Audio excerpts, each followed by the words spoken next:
speaking to this woman like she was a child. No. Yes, you were. You were going to charge her a cancellation fee due to irreconcilable differences. You were not actually going to give her all her money back. It was going to be her money back minus less $100. the cancellation fee. Because now I have to find somebody to fit that slot. I had to say no to like 50 girls this year. Right, but you just said you wanted to charge her so that you can find somebody to take that slot. I got multiple calls saying that they've had problems like this with her before. Never. Also, to my twin, people was telling her that, oh, Tia is a handful. Oh, I don't even know why you went to her. And then people were calling me saying, I don't know why you took her order because she's the nasty twin. She's the dirty twin. Why did you take her order? But you're providing a service, right? Yes, I'm providing a service. And no matter how ugly a client gets, right, you don't return the ugliness. Because I saw the back and forth on Facebook. All this time that you claim you don't have, you had plenty of it. That's my private toilet time. That's when I have the time. She on the toilet all day long because she was on Facebook. I went and looked at her page, and she's posting something every hour, on the hour, every day. You can't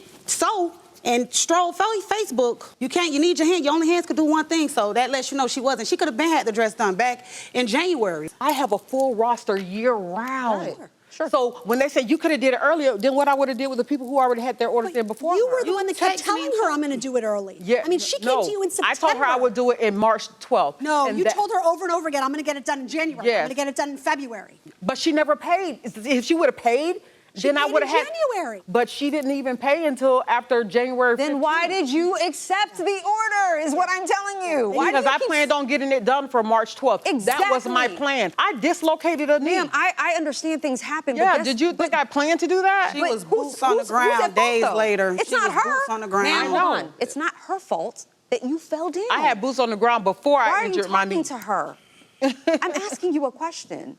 Is it her fault that you fell? No, it's not her fault.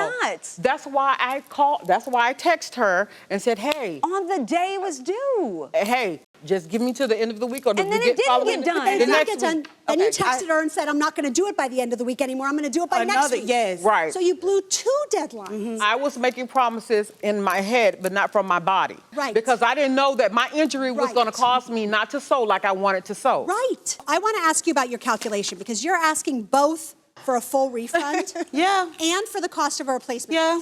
Yeah. I think just by the attitude, you realize that's a little ridiculous. Yep. Well, I mean, one way or another, you would have had to pay for some dress. Yeah, and I understand, but it was just the fact that she brought it this far. She could have refunded me. I asked her for a refund. We wouldn't even be here. But not only that, the emotional distress she caused my daughter. My daughter literally, she wound up quitting the job because we were taking off days due to Tia telling us, oh, Saturday and this day and that day. And Tia she act like my daughter didn't matter. It was only me. You're not hurting me. You're hurting my daughter the most. It's not me, it's my daughter. And when she hurts, I hurt. Naya is an amazing child. So I was still going to push through and do the dress for the 30th, but I had one stipulation.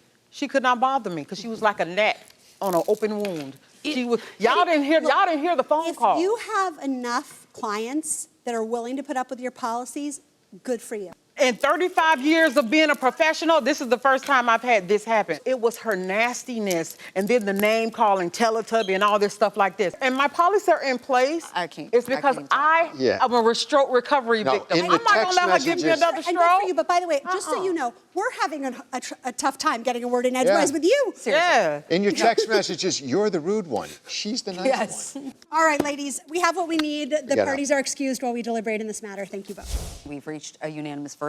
Ms. Harrison, you paid for a prom dress, a custom-made one. I know you don't like deadlines, Ms. Lofton, but there was a deadline, and you didn't get a dress. And Ms. Lofton, whatever the reasons may have been for why you couldn't complete this dress before the deadline, it didn't get done. And plaintiff relied on your confirmation that you were going to continue to work on this dress and get her this dress before a certain date. You reaching out to her on the day she was supposed to actually get her dress is just unacceptable. You need to come up with a better way to communicate with clients who may not understand your policy very well. So because of that, Ms. Harrison, we're going to award you every dollar that you pay the defendant for this custom-made dress in the amount of $1,160. And the emotional distress, I would have loved to hear from your daughter. We understand it was stressful, but wish she would have been here. And for that, we're just going to award you the $1,160. So the verdict today is in your favor for that amount. Okay.